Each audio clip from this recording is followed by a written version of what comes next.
Dobar dan, Natkina kuhinja. Danas spremamo palačinke, ni manje ni više nego iz rerne, koje ćemo peći u plehu, znači treba nam jedan pleh, pek papir i sastojaka jako malo, a otprilike da bude nekih 6 palačinki da mogu da se iseku ili od 6 do 8, zavisi od veličine. Od sastojaka nam je samo potrebno 170 g brašna, 400 ml mleka, 2 jajeta, vrlo malo soli i 2 kašike vanilinog šećera. Sada ćemo sve to da pomešamo i izmutimo mikserom.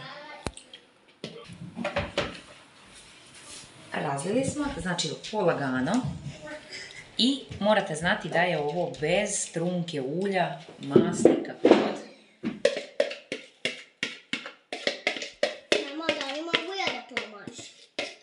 Ti si već pomogla samo što si tu svojim prisustvom. Malo ovako, u stvari bolje kašikom. Mogu da? Čisto malo poravnate i ide u rernu, peče se na 200 stepeni 20 minuta.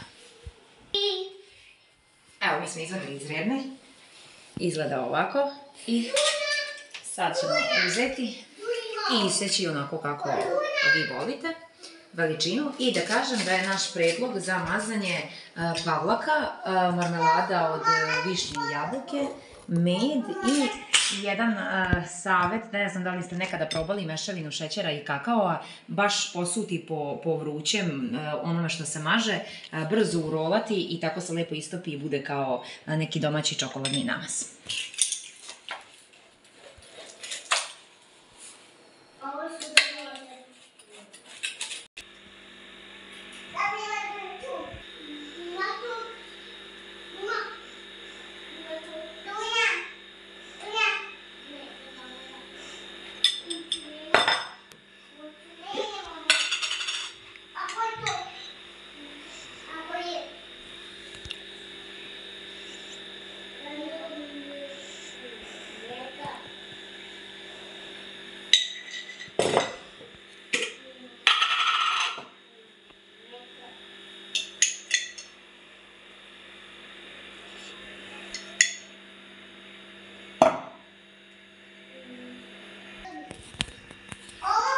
Eto, mi smo nafilovali, sada ćemo da rolamo i da uživamo, da li je to doručak, užina ili večera, od volje vam.